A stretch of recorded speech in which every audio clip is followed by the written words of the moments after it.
crazy high inventory, slow, steady, eventually got back to like a balanced market. Then all of a sudden, boom. And it was like, okay, we were sprinting and, pricing everything 100 grand under and all that. But then when the wheels fell off, it was like all of us, it wasn't just like one wheel on the 18 wheeler went. It was like the whole thing tipped over out of nowhere.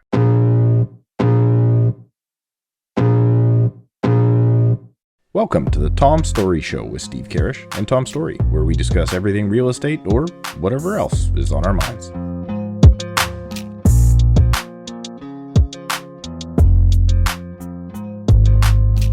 Well, at least you didn't do the motion this time. The motion gets me in trouble. Okay.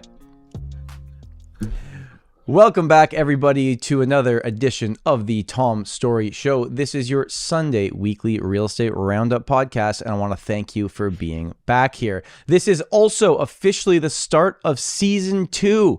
Our first year is officially done. We had our fun 1-year anniversary episode last week, which me and Steve kind of caught up on what's going on with the show and future guests and just how much it's grown. So we want to thank everyone that's been showing up every single Sunday, whether you're watching on YouTube, and if you are watching us today on YouTube, if you haven't already, make sure to subscribe. Steve, we've passed a pretty cool milestone on the subscribers as well. You want to share that with the audience?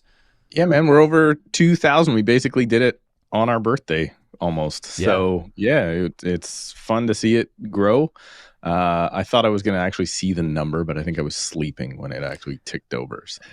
Yeah, I was looking when it was like 1997 or something, but I missed the 2000 as well. I saw the 2001. So don't unsubscribe, though. Stay subscribed. We're good with just moving forward now. If you are on YouTube, make sure to like this video. If you're listening on the audio platforms, just want to say thank you, and I hope that you are having an amazing day. On to this week's guest, this handsome fellow in the middle of us. Andrew Stevens has joined the show. He is the team leader of Team Stevens out all the way in Halifax, little old Halifax, which I've only been to once. And what I was told when I went is that it's got like the most bars per capita or something, craziness. So had a lot of fun the last time I was there. Andrew, I appreciate you being on the show. How you doing? I'm doing great. Thanks for having me. Yeah, well, thanks for being here. Also, this episode is coming out on Father's Day. This will be my second Father's Day. This will be, Steve, have you lost count on how many Father's Days you've had already? I can't remember. And Andrew, does Father's Day mean anything to you? Yeah, it's an interesting one. I mean, obviously I'm here because I'm a realtor in Halifax, but my old man has been a longtime realtor in Halifax, started selling real estate when I was 3 years old. Wow. So I spent a lot of time kicking around the old Ford Windstar, putting some serious miles in place. This is late 90s. I would have been, 8, 9, 10 years old when he was right in his prime. And I can remember going to appointments with him. My mom was a nurse, so I spent a lot of time in that Windstar bumping Hotel California on the tape deck, and had an old briefcase with some coloring books and stuff in as well. So I used to just, sit around open houses and color and then pack it all up and go to the next one. So he's obviously a huge part of why I'm here today. And he's the broker owner / franchisee of our brokerage that we work for, and he's on my team as well, so I work very closely with him. So yeah, happy Father's Day. Shout out Sterling Stevens. I love it. And what's it like working with family? Because all of us in some capacity work with family now in our businesses, especially as your father, someone you've looked up to your whole life and watched him do this, and then you get into the industry. What's that dynamic been like? Yeah, it's interesting. It certainly has its moments. I'm not going to lie about that one. And, I spent the majority of the start of my career and a lot of my younger years following my dad around. We're very, very similar in personality. I owe a lot to him for my life in general. And, at the end of the day, I spent a lot of time following him around, and now I'm sort of like our team leader, and now he spends kind of his glory years following me around. So for years, he focused a lot more on building the brokerage. And then about 5 years ago, got back into sales, and we started the whole Team Stevens thing. And it's really, I never thought it would get to the point it's at now, honestly, to be honest with you. So for you, was it always from childhood, just like, this is what my dad does, I'm going to do this? Or did you veer off to do something else and then came back to real estate? Yeah. So the classic, what'd you do before real estate, right? You never know what you're going to get. So, real estate was something that I've always been a people person. It was always in the back of my head, like it was going to be an option. I went to Memorial University, played volleyball, did a small stint with Team Canada after that in Gatineau. And then I came back and I was kind of in limbo. I did a Bachelor of Science in biochemistry. So if I was doing my degree, I'd be, pipetting water samples at the lab instead of dropping them off there for my clients. So, it's interesting. I was the classic varsity athlete, thought that, I'd do a science degree and get into physio or chiro or athletic therapy, thinking that stream was, dealing with athletes. And I have some friends in that world, and it's just not. So I'm very happy with my decision to be where I am today, for sure. Yeah. Because to be honest, when I think back to my university life, I don't know why I did that degree, because I didn't like it at all. Interesting. Well, hey, I bet your pictures of your university days are a lot cooler looking than Steve's pictures of his low riding car days. And at that time, Steve, I was riding my bike around and putting a little pop can in it just to make it sound like it was louder. That probably about the same timeline it was happening. Is this what we're going to do today, Tom? Yeah, let's rip on Steve the whole episode. This is what we're going to do today? I've seen pictures of you. I've seen pictures of you around your university time, and I mean, come on. You were amazed, weren't you? Yeah. Yeah. I had, this is actually maybe breaking news for a lot of these listeners. I had both my ears pierced, and those pictures are hard to find, but we're going to need you to edit those in after the fact, Steve. Yeah. Well, let's get those pictures. Put a couple of those up on the screen, please. Let's see if I can get that done. Season 2 is just off to just a bad start here. Okay, Andrew. Well, nothing to do with our guest, Andrew. One thing I want to talk about as well. it's just me and Steve's. Andrew, it's all your fault. No. Yeah. Okay. Halifax. Everything that's going on right now with the wildfires. How's everything going there? Is it okay? Is it getting better? What's it like? Yeah, so we had some serious wildfires last week. Really a bad week for Nova Scotia, honestly, and we've had lots of stuff happen in the last few years that isn't particularly great. But something along the lines of 200 homes gone. Wow. We're talking a suburb that's about 25-ish minutes from the downtown core. Really popular, really sought after, really beautiful area, honestly, nice like acre kind of size lots, and really unfortunate. From what I know, we got some rain mid to late last week and then all over the weekend as well. And from what I know, it's, pretty much under control now. I personally am removed from it, but I had, a lot of clients that were evacuated. Thankfully, none of my clients or direct kind of close friends lost any of their properties, but I do know, friends of friends, and like a lawyer I know in the industry lost her home, and pretty devastating time. And at a time where there's no inventory, no rental inventory, like I really have no idea what a lot of these people are going to do. Where are they going? I've seen, the cool thing about Nova Scotia is we're really a nice place to be when stuff like this happens, in a way, because we really band together and, come together, and people helping people, and that really friendly East Coast vibe, if you will. I've seen a lot of stuff of people offering up their cottages as, long-term solutions. I don't know, because even Airbnbs, like, most of these homes we're talking about, yeah, you're going to have the odd downsizer and stuff like that, but they're family homes. Like, they're these great big, a lot of them are these great big split entries, or, sprawling 2-story homes, families of 3, 4, 5, plus pets, plus school zones there and everything like that. So it's really unfortunate. I don't know what they're going to do, to be honest with you. Yeah. Well, yeah, thanks for kind of updating us on that, because it's obviously terrible news, and hopefully everyone that went through it is doing okay. And obviously losing property is the worst, but if you have your life, then that's another day you can be excited about. So hopefully everyone gets through that and makes it through and is okay. I wanted to ask you about just Halifax in general, because like I mentioned at the beginning, I went there once for a conference. I had a great 3 days. Like, I really enjoyed Halifax. It was a lot of fun. Yep. But it's also kind of, I was doing some research for the show. It's confusing to me. So it's HRM, there's Halifax, there's Dartmouth, there's all these other, like, can you just explain to me and the viewers and the listeners, like, how is it made up? Yeah, absolutely. So, Halifax is the core. That's like the downtown core. So I live in the West End. I'm about a, 10 or 15-minute walk away from downtown. But Halifax Regional Municipality is all of those things and more. So it would be kind of like the GTA, I guess, would be kind of a way to look at it. So basically Dartmouth is right across the bridge from Halifax. So that's, 10 minutes from downtown. And then you have all these other suburbs like Bedford and Cole Harbour, which is just kind of a little bit past like downtown Dartmouth. Then you have Sackville, which is where I grew up, which is like 20 minutes from downtown. Hammonds Plains, Tantall, and Timberley. So it's all encompassing the one municipality, basically. Does Cole Harbour have like a home of Sidney Crosby when you drive into it? I believe they do, actually. There's something there, but yeah, Crosby and McKinnon are very, very well respected in Nova Scotia for sure. We're big on hockey here, which is funny because I'm not personally really. I played growing up, but I don't follow it as much now. I'm a Leafs fan, so maybe that's why I don't follow it. I'm so sorry. Welcome to the club, but I'm sorry to hear that.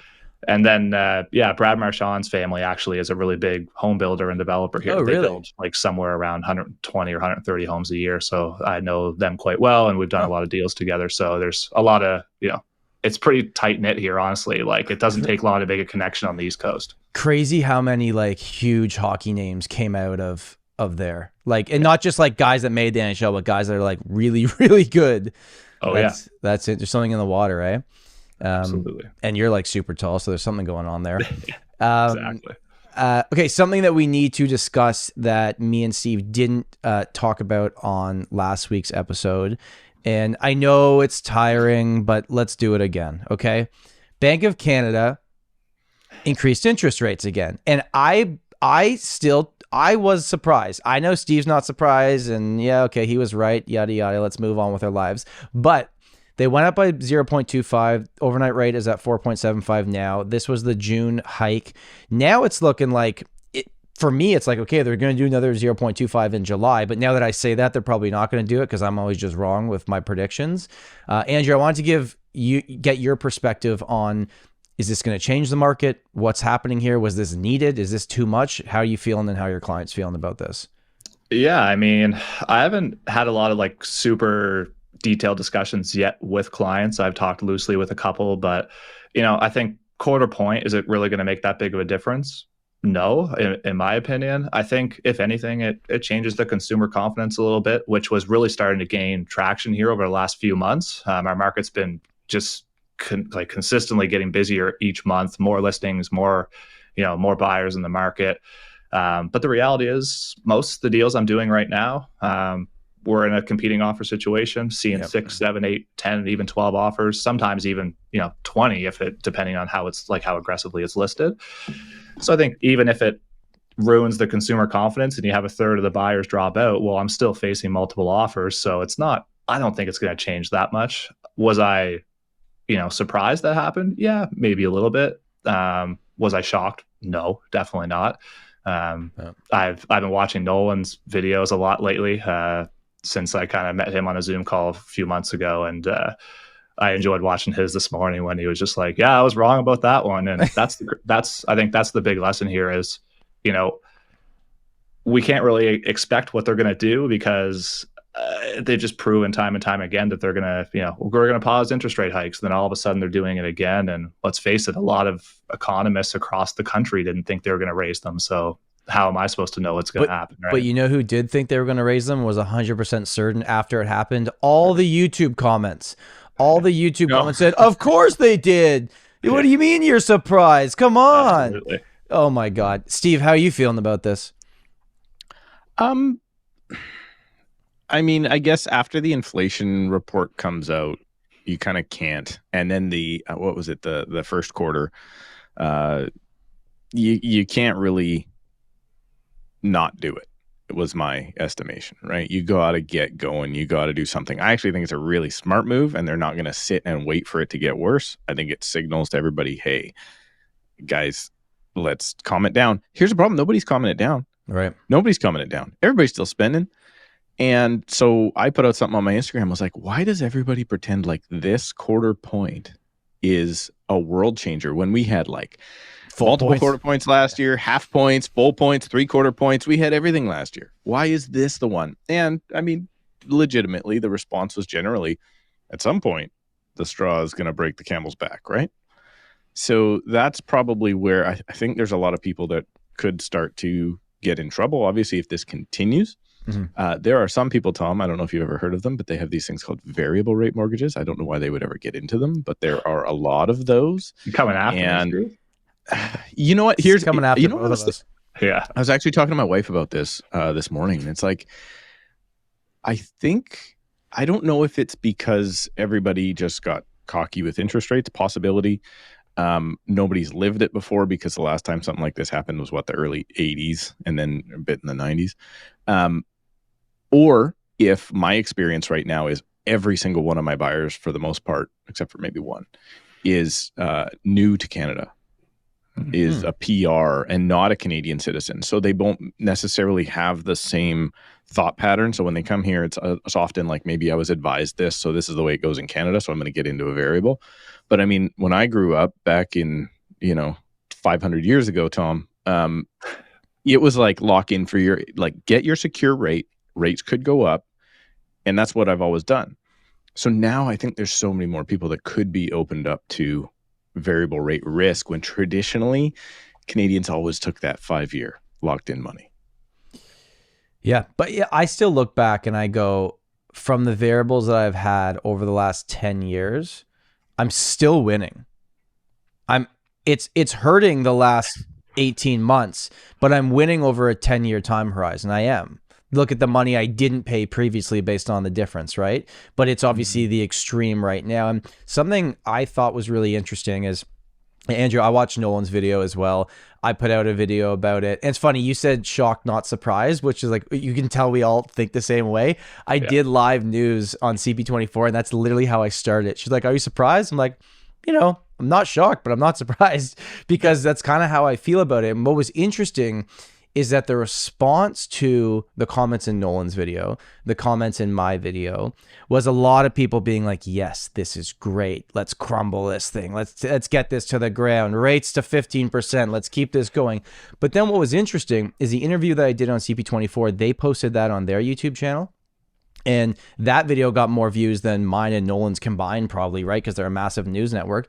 And those comments were like, guys, I'm really feeling it. This is really tough. Why are they doing this? Like, it was a totally different shift and that, what I think it was is that my channel, Nolan's channel, anyone else's channel, Andrew, your channel, Steve, your channel, all the people that do this, people that watch are like really into it, right? Yeah. And very opinionated, but the actual general consumer sitting at home that does not give two craps about this until they hear about it is like, what's going on right now? Like, this is not good. I don't like this. And do you feel kind of that same way, Andrew, about like, there's two camps here and one's extreme and one's extreme on the other side?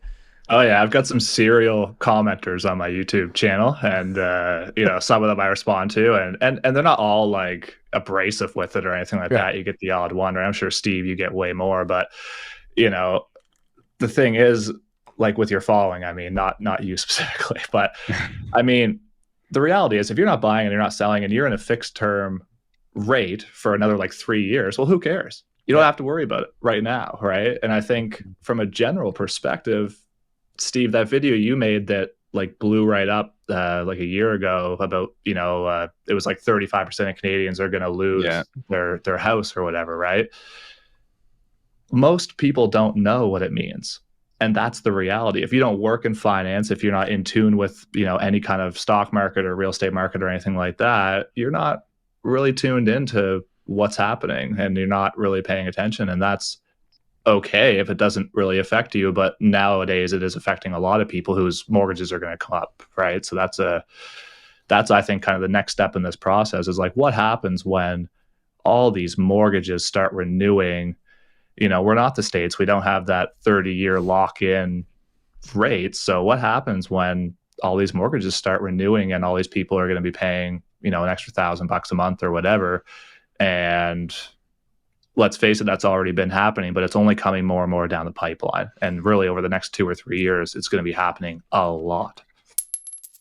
This episode of the Tom Storey Show is brought to you by Masters Academy, hosted by Richard Robbins International. If you are a real estate agent here in Canada and you don't know what Masters Academy is, well, listen up. This is the #1 real estate training event in the entire country. I go to it twice a year. One, because I'm a slow learner, but two, I also want to learn all of the new tips and tricks that are being used by other top producing agents across the country. Tom is going to be there. He's actually flying in to visit with me first, and we're going to go have a sour beer, and then we're going to the event on July 5th and 6th at the Hyatt Regency in downtown Vancouver. Tom, what else do we need to know? What we need to know is that for the first 2 years of my real estate career, I heard about events like this and thought I didn't need them. And don't be a dum-dum like me if you're early on in your career. Just go, see what's going on. I remember I sat in the back row the first time I went to, and then 3 years later, I was on the stage presenting. It's crazy what can happen with your career if you're willing to show up, take this seriously, and keep an open mind going in and not just sitting there saying, this isn't going to work in my market, because the reality is everything's going to work in every market if you actually do it. Richard Robbins has been my #1 mentor. I know, Steve, it's been the same for you. His team knows what they're doing. If you love marketing, and you listen maybe to the I Love Marketing podcast with Joe Polish and Dean Jackson. Well, guess what? Joe Polish is going to be there in person. They're also going to do lightning rounds with real estate agents at the highest level of this industry, actually telling you what is working for them in their business and giving you actionable items. This is not raw, leave and do nothing. This is show up, take notes, take your business to the next level. Listeners of the Tom Storey Show are going to get a $200 discount on your ticket. Go to the first link in the description. When you click that link, make sure to click the Tom Storey Show logo. You will get $200 off your ticket. I will be there. Steve will be here. This is the first time it's happening in Vancouver since 2019 because of the schmandemic thing that happened the last few years. But we're in person. I'm excited. I'm going to fly out for this event. I do every single year. I hope to see you there. If you have not bought your ticket already and you're a real estate agent anywhere in Canada, fly in if you need to. Flying in is actually the better way to go, because now you're going to meet a bunch of Vancouver agents who can send you business in the future. So book your ticket right now. Buy it right now using the link in the description below. Save $200 by using the Tom Storey Show icon. And if you show up and you bring a sour beer and give it to Steve, he has to chug it in front of you at the conference. Okay, back to the show. That is my guarantee, and back to the show. What I've been kind of thinking is, okay, right now, where the fixed rate is at is about where people were stressed at when they got their mortgages post July 1st, 2018, right? So even though those people renewing aren't going to like the payments, if their job has remained the exact same and all their numbers are the exact same, they should be able to afford them. Liking it's one thing, affording it's another thing, right? Yeah. But the variable rate is prime is almost touching 7, guys. Like one more rate hike, it goes over 7. And if fixed and the bond yields, because they jumped up when this rate announcement happened as well, they're pushing up recently. And I'm not liking my 6 months left on my 1-year fixed right now. And this has just been a whole year of Steve being right on things, which is just it's horrible, isn't it? It's just the worst. I got a story to tell you about me being right offline. It's a little too close to home, Tom, so I'll save it for after. But I think though that's what it is though. Those people renewing are fine. I don't think they're going to be an issue. Yeah. Right? Like I have somebody that I was just speaking with the other day, and it's like, oh crap, my mortgage is going to go up $500 a month. That's going to be really tight. And then when you look at like our market here, as we spoke about, I think with Phil, like we have lots of rental suites, right? The renter just gave them notice. They're going to get $350 more per month. Yeah. One of them just got a raise. We're talking not a ton, but let's call it $250 a month. The other one just got a substantial hike in a new job opportunity. So they should be just fine. The people like you are mentioning, Tom, that I'm worried about are the people that are on variable. I mean, the payments that don't change, the fixed payment variables, I don't like that should be an illegal product as far as I'm concerned. It shouldn't be available. But Steve, that product is probably actually propping up the market right now. I think it is. That's stopping people from not being able to make their payments. Because even though, again, not that the bank's doing them any actual favor, because they're just paying interest or extending the amortization, it's stopping foreclosures from coming to the market. I mean, I don't think that's a good thing. But that's the reality, is it not? Is that not like how But that product should have never been available. Andrew, how have we had 9? I'm talking to Andrew now. How have we had 9 rate hikes, and there's been barely any foreclosures? How is that possible? Yeah, so I have a couple thoughts. So one, going back to the stress test, I remember when that came in and everybody was like pissed about it, right? Like, oh my God, you just killed my borrowing power. But in reality, it's there to protect the consumer. So it is a good thing. And I really, hindsight, looking at everything now, I would say I agree with it very much, even though at that exact time in my career, especially, I had a lot of people that were just scraping by to buy that $250,000 home or whatever, right? So, but I think the problem is people are geared to spend all their money. And I think most people, I don't know like as a percentage what I would say it is, but most people spend every dollar they make, if not a little bit more than what they make. So, okay, they're stress tested, so their mortgage can only be X amount. But the problem is this amount here that they're saving, they're spending it somewhere else. They're going to Mexico an extra time, or they're going out to eat more, or they're getting a better car, because let's face it, the home is like the hardest thing to get. I remember walking into Honda when I was like 19 years old to get a Honda Civic, and I was shocked that they would give me one. I was like, I have no credit, I have no money, and I have like a job that I make like $9 an hour at, and I only work 15 hours a week. But they gave me a car with like a $400 a month car payment. So I think that's part of the problem. But from the foreclosure side, and I have this conversation a lot with my clients and consumers and whatever, but the reality is people are going to do everything they can to stay in their home, especially where I'm at. And I'm sure you guys are seeing the same in your markets, because we have like a 1% or less rental vacancy. We have no rentals. If somebody can't afford their mortgage payment, they probably can't afford the rental either. And that's a huge problem, right? Yeah. On top of that, all these people who are coming up for renewal and whatnot that are going to be paying a way higher rate or a way higher payment because of the rates, they have a ton of equity in their home because what's happened in our market over the last 2 or 3 years. We're talking our market basically doubled in like a 4-year period. So all those people I sold into homes, 4 years ago at 275, they're all worth 500 now. So even if they are going to get foreclosed on, they'll just sell it and move on and take the 200K of equity, and they'll figure out what to do with it. Or I'm under the assumption that a lot of the people that are really, really tight, but they can like make it work, but they're just really tight, maybe they're pulling like a line of credit and subsidizing a little bit here and there with the thought that in a few years rates will be back down and hopefully I'll have a little more money to my name, or maybe they're waiting for that raise to come. But I think the reality is there's no foreclosures, because why would you get foreclosed on when you could sell the property and just take your money and run? I think that's the biggest thing, at least in my market. No, that's a really good point. I wonder the percentage, and if anyone has any data on this, please comment below, like email me or Steve. I'd love to know the percentage of, because we've heard the numbers of like how the major banks and what percentage of their mortgages are variables with an extended amortization over 30%, right? Like we've heard those numbers, or over 30 years is what I meant to say. But I wonder how many people bought near or around a 3-month of peak, right? With a static, Andrew did, a static variable that their house is now worth less than what they paid for it, and their payments have gone up because they would have hit the trigger rate pretty quick, actually, because they just bought it. What percentage of homeowners are that? Because those are the people that would be in serious trouble. Mm-hmm. And that's the inventory that could hit the market like we're talking about today. But I would at least guess that number is a lot smaller than we might think it is.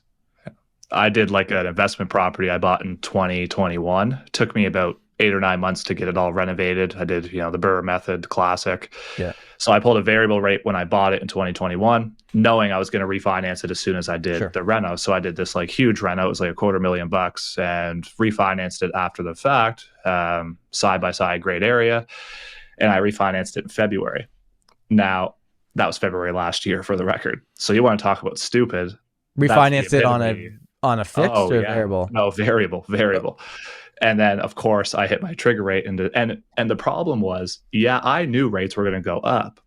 I didn't think it was going to be to that extent, obviously. And, I took a gamble and it didn't pay off. But the bigger thing is, so then I hit, once I realized what was happening, it was almost like it was too late to lock in. And I was kind of like, well, I'm just going to ride the wave now because I'm so deep into it. I don't want to lock in for 5 years because that's 5 more years, right? Hey, man, welcome to the party. Steve's over there just like rolling his eyes, right? But so then in December, I hit the trigger rate. And of course, Bank of Montreal starts calling me, right? Looking for what I'm going to do. And I have one of those products, Steve, that the amortization changes, but the payments don't change. Mm-hmm. So I basically had options, and the options were, pay my own money towards it, which I just refuse out of spite to do. The other option was lock in for a 5-year fixed, which I wasn't loving that. And then the other option was increase it 20% each year until it catches up. But in my head, I'm like, I'll increase it 20% this year. So my payment went up like $500. It still cash flows a little bit, but what's it look like down the road? I don't know. I keep getting letters in the mail and I just keep not calling them because my amortization is like 60 years, but I don't care because I'm not selling that property for at least probably 20 years. So I'm just going to like ride it out until I have to make a decision. So I'm just kind of like ignoring the bank, if you will, which I'm not saying is the smartest thing to do for a consumer. But that's where I'm at with it. I just like. But Andrew, you're in a place in life that you were able to buy us. This is not your primary residence, right? Correct. So it's a little bit of a different situation. And then we could even go back to what I was saying before. What percentage of people bought properties at the peak with a variable have hit their trigger rate and it's not their primary residence? Because that's the first load of inventory that should come to the market, right? But I guess, yeah, if you're thinking long-term, if another, at this point is just too far gone, you're just not going to lock in regardless, even if it was like a 3-year fixed? I'm riding the wave, man. I'm pulling the Tom. Like over 10 years, it'll always work out in my favor. I've literally said that exact same line so many times. Can you afford the payment? Updating Steve every time. Yeah, it still cash flows. Are you still putting dinner on your table every night for your family? Yes, sir. Okay. So then still cash flows is the difference though with Halifax, right? Yeah, still cash flows right now. Because you're so negative 30% in Toronto. And if it's still cash flows right now and you're on a variable, you're probably at like whatever 6.5% or close to that, right around there. Why wouldn't you just phone up the bank and be like, hey, I'm going to take that 5-year at 5.19 right now and just lower that payment. Don't think about it because rents are going up and you're going to be in a better spot in 5 years. But you're gambling that interest rates somehow miraculously are going to come down. Maybe not the next year, but in next 2-3 years, but I still think they are, man. But every year, okay, but every year you have that. Now you need another full year on the other side at half of the interest rate for it to make sense. So guys, but hey, Steve, stop. Andrew also has a lot of equity in this property doing the renovation and all that kind of stuff, right? So if he had to sell, he'd still be fine. And also if he wanted to expand another great investment property in the future, need to pull out a bit of equity of this one. If you have the fixed rate, you pay a crazy penalty. If you got the variable, you pay 3 months interest. So there's other things you have to look at, right? That's the only reason I hate the fixed on an investment property is I often want to pull to go buy something else. And that's the only, like my permanent residence my primary residence is fixed. Now that comes up in August 2024. So we'll see what happens. But I'm like, I think you'll be all right. And I think at that point, it's like, well, then what do you do, right? Maybe I only take a 1-year fixed and wait a little longer. We'll kind of see. But Steve's like, I know, I'm just killing him, right? But it's the irritating part with that is just like, that was the perfect time for the 5-year fixed. And I took the gamble and it didn't work out. And I acknowledge that, Steve, going back in time, I would have locked in for 5 years at, 2.69. That would have been a very, very intelligent move at that time. Yeah. Steve, I never told you. I have another investment property that I own 50-50 with someone. And we took a 3-year fixed. This was last year. Because it was a new construction that closed. By the way, shocking, Tom bought a pre-construction, but it was a great one because I bought it in 2018. But we're cash flowing $1,000 a month right now because the rental prices are insane. So I do have 2 fixed products in my portfolio, just so you know. I'm not completely crazy. So, Andrew, you're the worst case scenario because you bought at the top and then rode the wave and you're throwing good money after bad. But I think that story of like, first of all, it's not 30% of all mortgages in Canada are negatively amortized. That is not the stat. No, I meant to say No, over but that's 30 what years. people are saying. That's what the comments are saying. You're wrong, Steve. Right now, that is not the stat. I've seen headlines that indicated something along those lines, I'm sure. So, but 30% of mortgages have not even turned over in the last year. So that stat is like at the best. I mean, before rates got really low and people started taking variables, it was something like 25% of all mortgages in the first place were variable, right? So anyway, it's the wrong number. But what gets lumped in there? If you, for some crazy reason, took a variable this last November, let's say December, you bought a new property or took a variable, and then they did the increase in January of a quarter point, and you took a 30-year, you are immediately then negatively amortized. So, and by like this little tiny bit.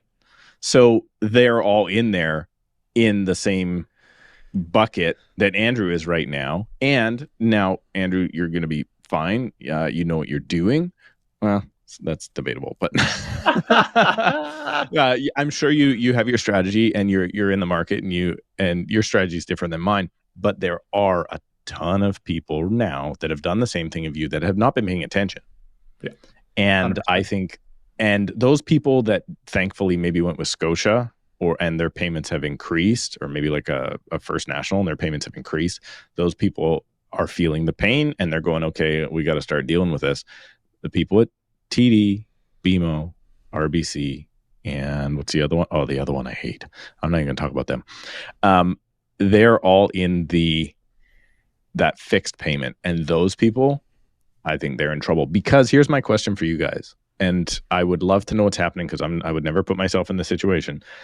When the trigger rate paperwork comes that Andrew's completely ignoring right now, the news stories make it sound like those are no longer coming, that they've just put them off, period, that they're not making you do anything with them, that they're just allowing you to forget about your trigger rate and negatively amortize. When mine show up, I've gotten 2 of them from my cottage. It just tells me my payment's automatically going to change and this is my new payment. That's what happens. And I go, okay, fine. And with what? TD, RBC, BMO? I'm with RBC. Okay. So they're still they're still being like, hey, here's your new payment, and that's fine. But what they're pretending they're doing is, and maybe there are institutions that are not enforcing the new rate or the new higher payment.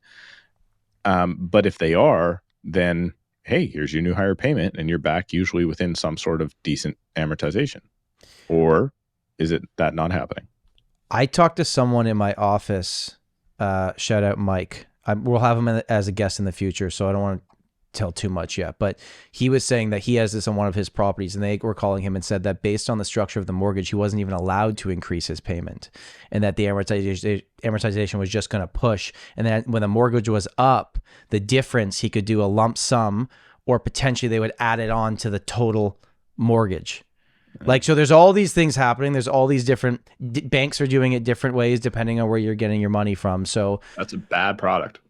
Yeah, I was like, what? You can't increase your payment? That's weird. Yeah. We'll have him on the future to get him to clarify on that. But that's what a lot of people don't focus on when they're doing their mortgages, right? They end up, man, how many times are we going to say Nolan's name in this episode? But that's one of the things he talks about, right? Like, you have a premium product, usually with a little bit of maybe a higher interest rate. People take the higher interest rate because they're pulling something off the table. They're pulling your prepayment off the table. They're pulling your ability to refinance off the table. It has to be an arm's length sale or whatever.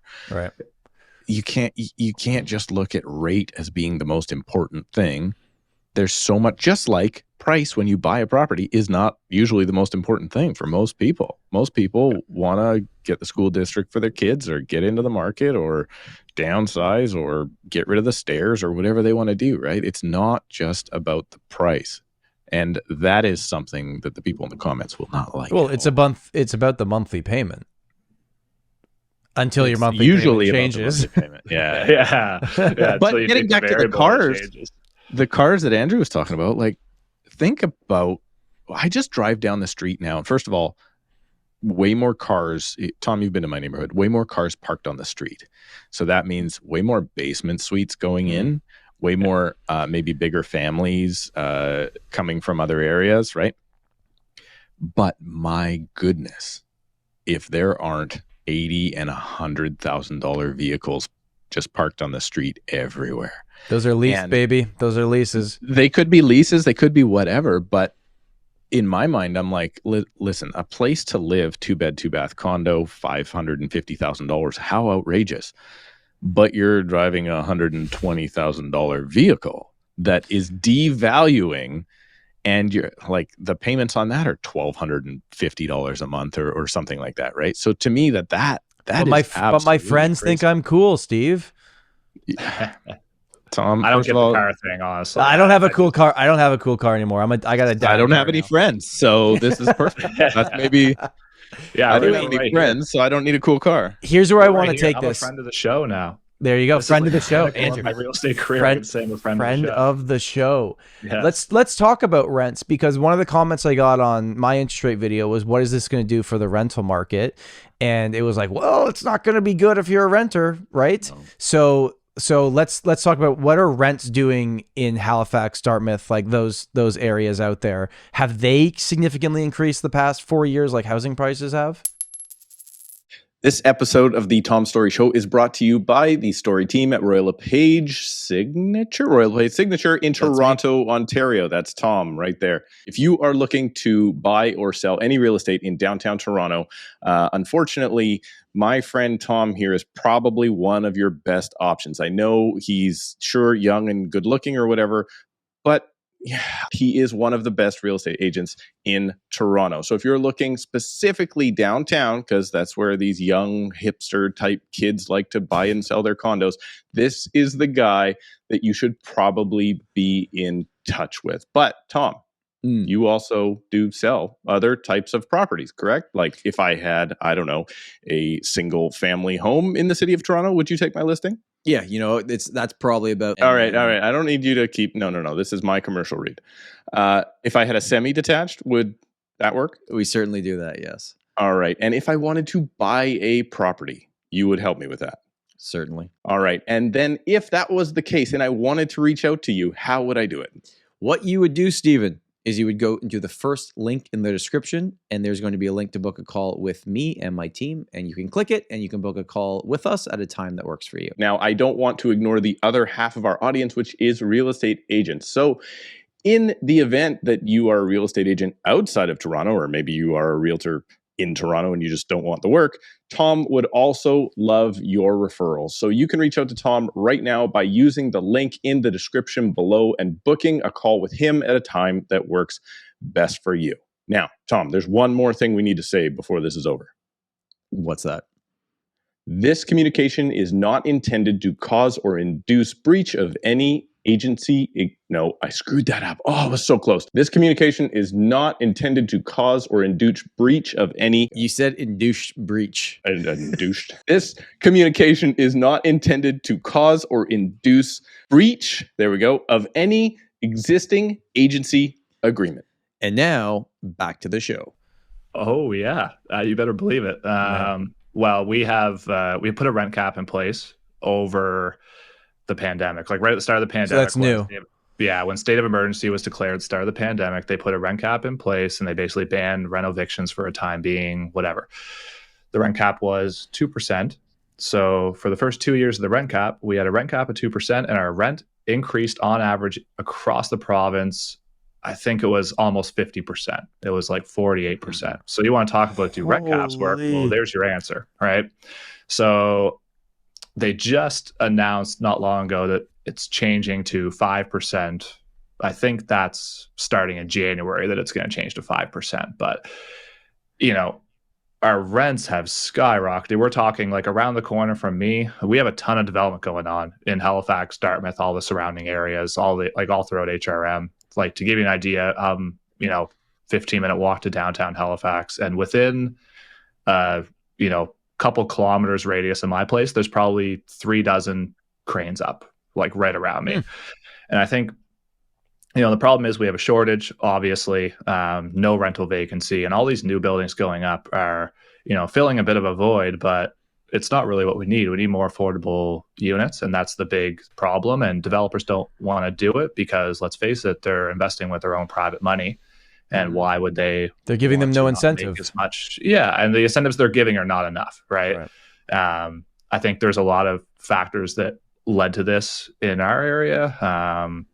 Lack of insight years ago for sure, but for perspective, we're adding, from 2016 to 2021, we were the fastest growing downtown core in Canada from a population percentage aspect.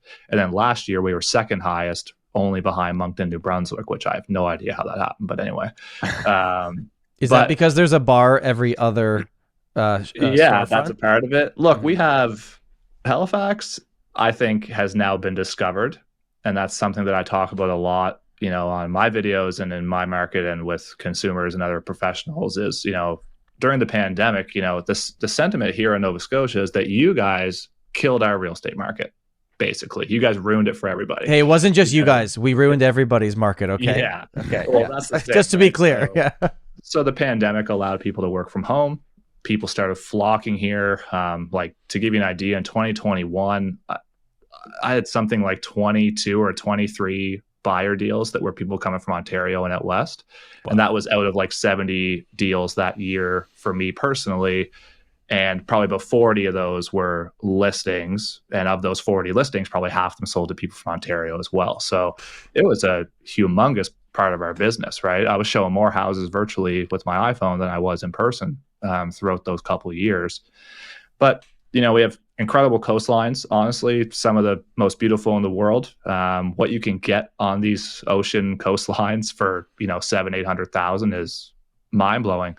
And the reality is, I understand why Haligonians think it's so expensive, because it's changed so much, in the last few years that we weren't really prepped for it, and it really caught us off guard. But the rest of the world and the rest of Canada thinks we're cheap because we are. Yeah. And the problem is, I don't think we have the job market here to support kind of where the real estate prices are going. But yeah, it's interesting. And that's the comment all the time is like, people from Ontario are like, oh, that's only 700,000. Amazing. But people here are like, I can't believe it's at, 700,000. But if I think back to 5 years ago, truth be told, I think our real estate was undervalued for a very, very long time here. And now that it's popped, it's never going back. And that's the most interesting thing I think I deal with on my day-to-day is people are like, oh, well, when the prices go back down, or like when the market goes back to normal, I'm like, no, this is the new normal. Unfortunately, for a lot of people, that's the case. Like, it just is the reality. And I think Nova Scotia has kind of done kind of what Vancouver did as well. I think I've said this before, Tom, on here, but like when I was growing up, it was Toronto number 1, Montreal number 2, then Vancouver. You almost don't hear about Montreal anymore, right? Now it seems to be Toronto, Vancouver, Calgary. And I think you guys are right there now in 4th place. Like I used to have so many clients that came from like Winnipeg or even Regina, or let's say for instance, Prince George in northern BC, right? Or midway up BC. And you just don't seem to hear about those cities as much because I don't think they don't have the same population growth that other areas do. And I think you guys are sliding into that kind of 4th place spot right behind Calgary pretty quickly. And it's going to have massive effects because most people don't realize how small town most of Canada outside of Vancouver and Toronto really is. Yeah. I mean, we have 550,000 people in the HRM. Like when I go to Toronto, I'm like, whoa, like the big city, right? Like, it's so different. It's a completely different vibe. I live basically right in the downtown core, and I can't go to the grocery store without seeing somebody I know. Like I can't go out to dinner without running into somebody I know. So it's, it is small. It's growing. It's changed a lot in the last 10 years. We have a lot more, things to do, a lot more, like really good restaurants and cocktail bars and all these types of things that are, making life more enjoyable, if you will. And, but that small town vibe is still there. And that's why I love it. Honestly, I can't imagine living anywhere else. You guys are an hour plane ride from Toronto, right? Like it's super close. Couple hours. Is it a couple hours? Okay. Yeah. Yeah. I'm going to be there in September actually for a wedding. So maybe we'll link up and we'll buy an investment property with a fixed rate if it makes sense. No, man, 10 years. It always works out. It always works out. We'll have you back in 10 years and we'll look at our investments and where they're at. Putting you on the spot, do you think that now because the rate went up in June that another one's coming in July here? Or are we going to hang tight for the rest of the year? I could see another one coming in July, probably another quarter if I had to guess, but I wouldn't be surprised if it wasn't. I think the real question is, where are they going in general? Like, what's it look like by the end of the year? And I don't really know. I kind of thought it was hopefully done, or for the most part. And I mean, don't get me wrong, the quarter point isn't really a big factor at this point, in my opinion, but I'm curious to see where they're going. Obviously, my whole life of actually paying attention to it, we've been having, 2.5%. So I've never really thought much about it until the last year.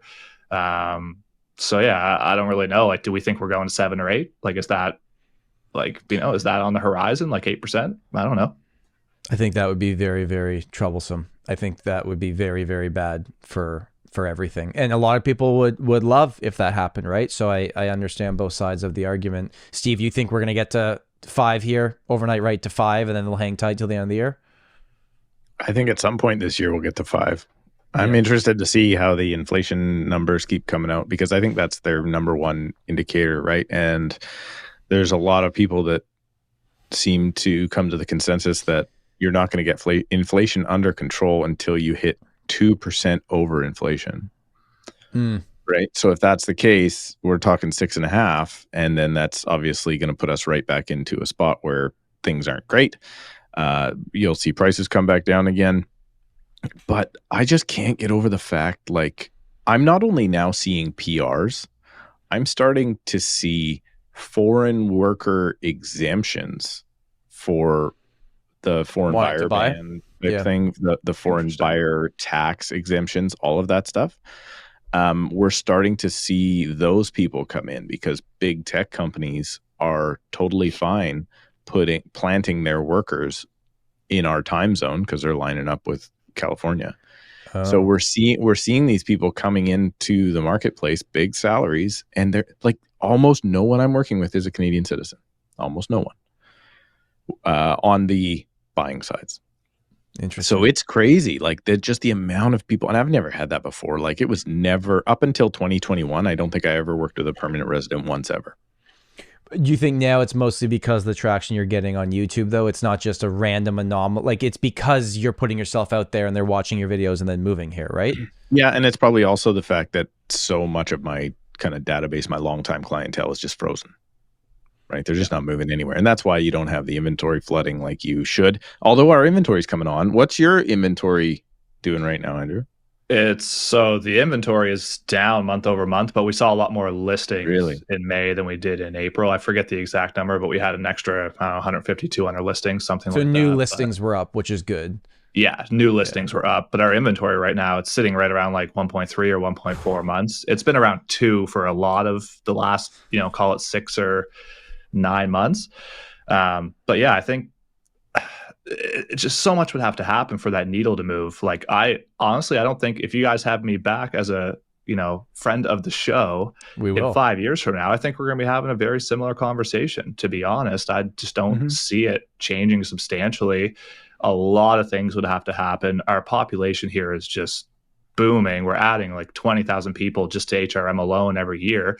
And quite frankly, there's nowhere for them to live. So something has to give at some point.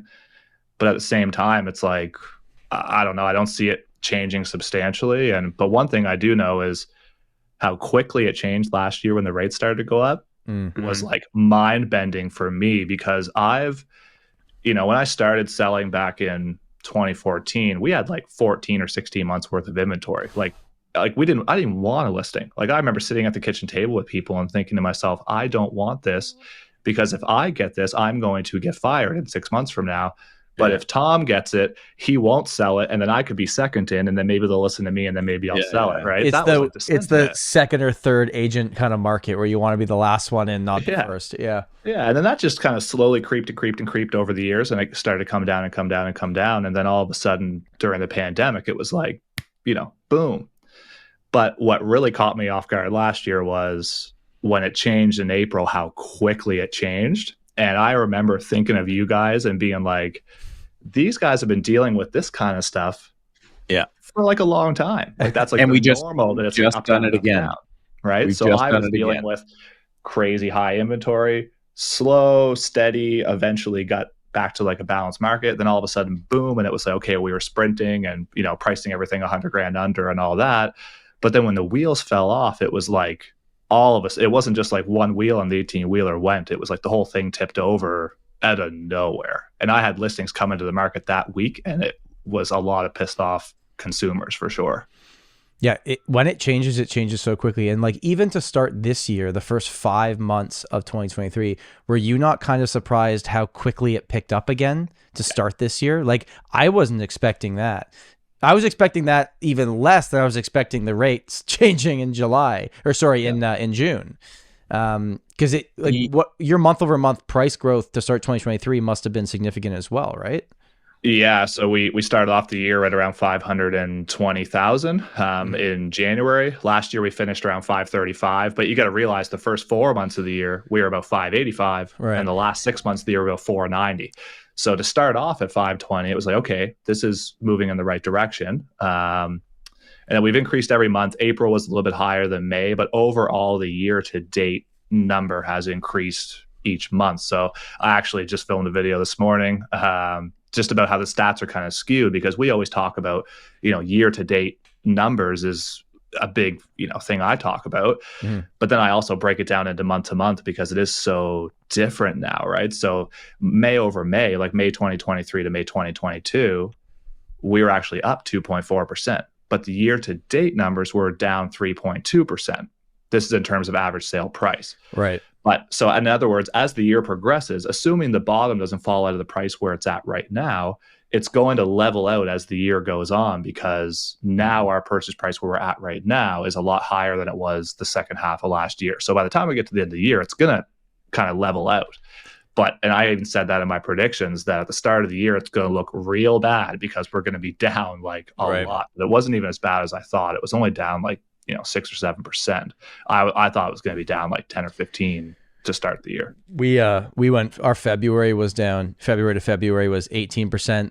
March was 14%, April was 7%, and May was like 1.2%. So it's the sliding scale was happening. By the way, if you're watching this on YouTube, we've got the link in the description. Go subscribe to Andrew's channel for Halifax Real Estate, because I think he does a phenomenal job, and he's almost 1,000 subscribers, right? Let's get him. I want to talk about that in a minute, but I want to get my thought out about the market here. I want to talk, because I do want to talk about your YouTube channel, because I think it's fantastic. It's great.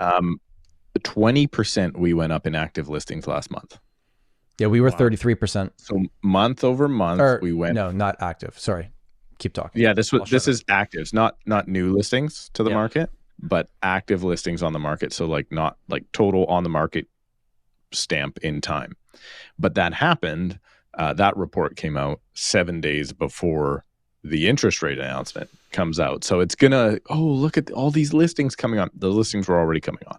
Yep. Yeah. So it's gonna make it look a little skewed when I don't think it is. But there is one thing Eric on my team always kind of says to me, I'm not sure exactly what's happening at the board, because we have all these new listings, but the sales aren't processing. So what happens is when the board here in the Fraser Valley is only so big, a lot of the time they are approving the sales to actually go, or the sales and listings to go on the market.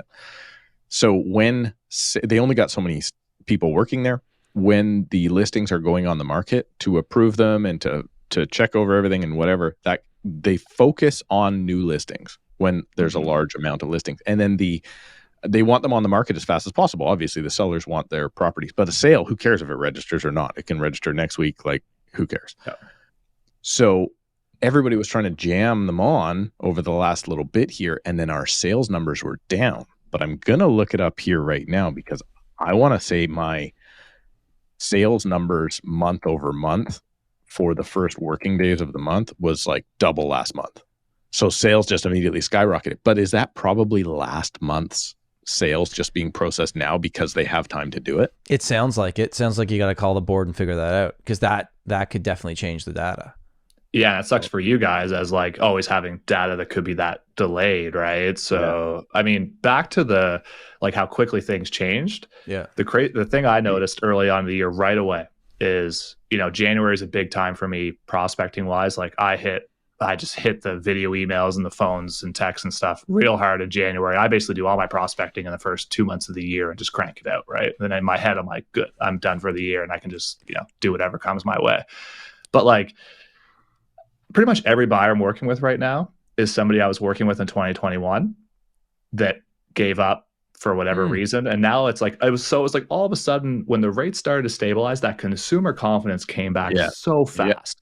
Within a couple months, my phone was blowing up with people who are like, hey, we feel a lot better about it now. We're ready, whatever.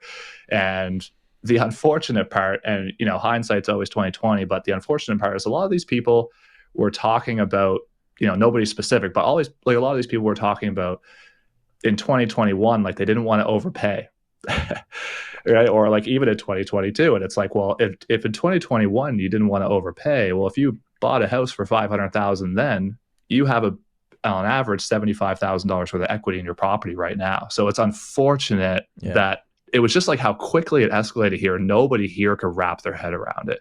Everybody was terrified of overpaying. And then what we had is we had all these people coming from Ontario and out west who were not scared of it because that's the norm for them. They've been seeing that for like decades, right? So they were just like, oh, well, whatever. Like we'll pay $200 over asking, no problem. And we'll come in all cash just to boot, right? So yeah, it's interesting how quickly that, accelerated. I have the numbers here. So this is what is mind-blowing to me. So new listings in June 2023. So this is 5 of 22 working days. This is how our board calculates it, right? So actual Monday to Fridays when they process this stuff.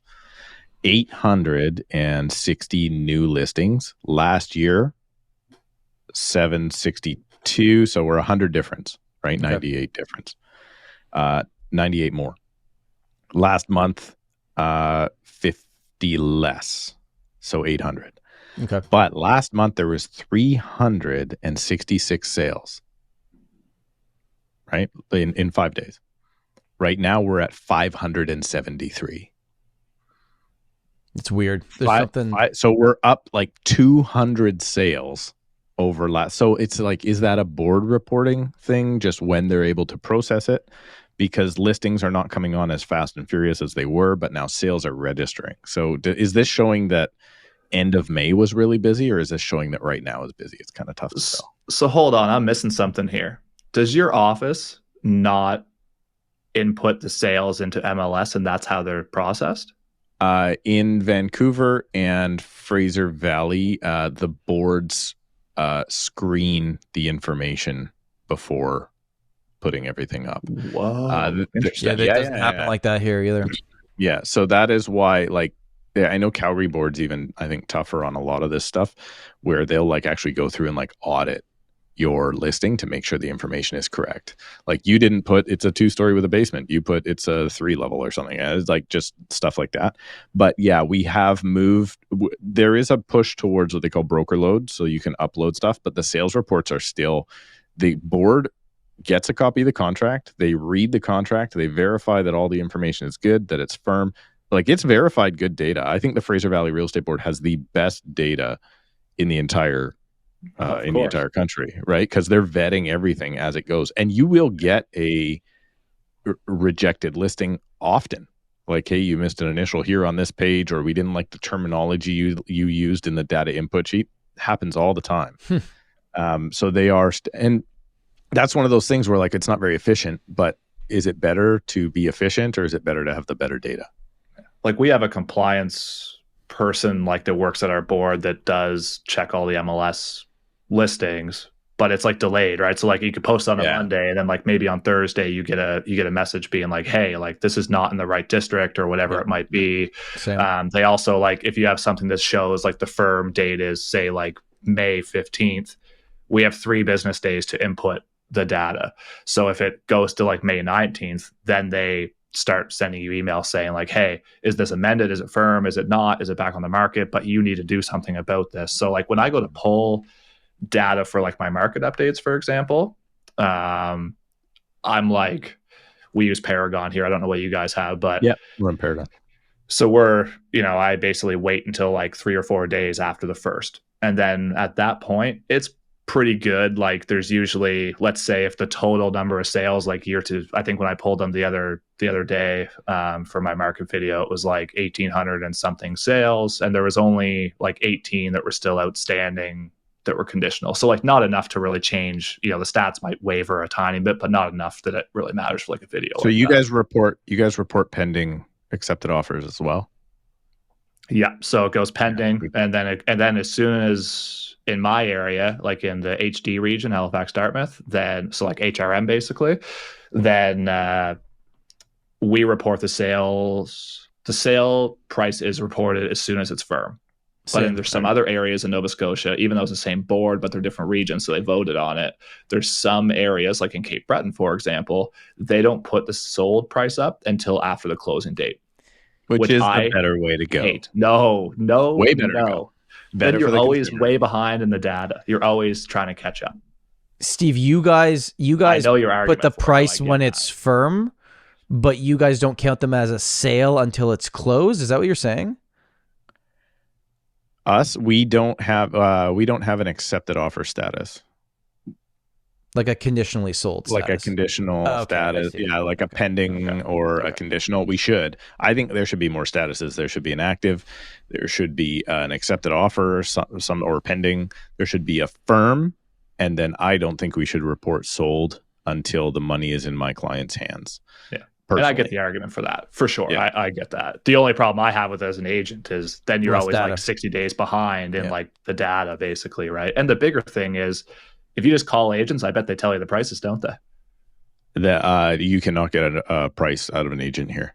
That is like a no. Yeah, you can't get once until it's firm. Steve's talking about if it's conditional, which is a clear answer. What you meant was if it hasn't closed not yet. Reported yet. Yeah. Like if you don't report them until after the closing date. Yeah, well, we report them on firm, you do. So okay. It's just there. Speaking of reporting stats, this is where I want to get into it while we wrap up here.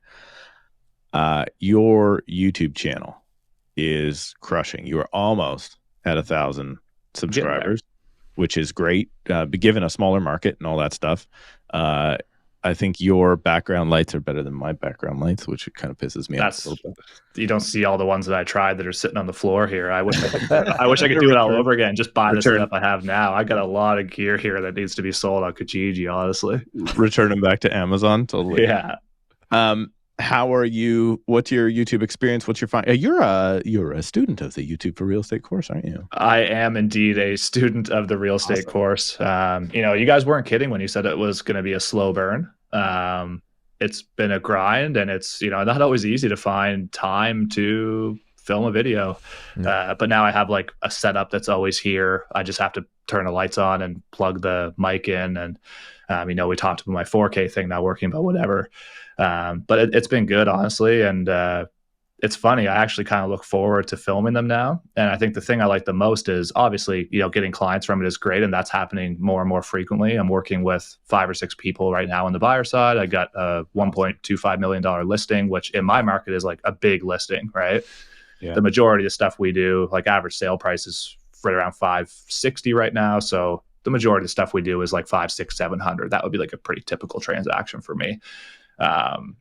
But yeah, it's the thing I like most about it is what Tom talked about a lot during like the pandemic when we were doing the course is I'm way better at my job because I do these stupid videos. And it's funny because I always think it's like, well, who's watching these? But I don't really care. I don't really care who's watching them because it's keeping me up to date on what's happening. It's a way to touch base with my database as well because I send them all out to them.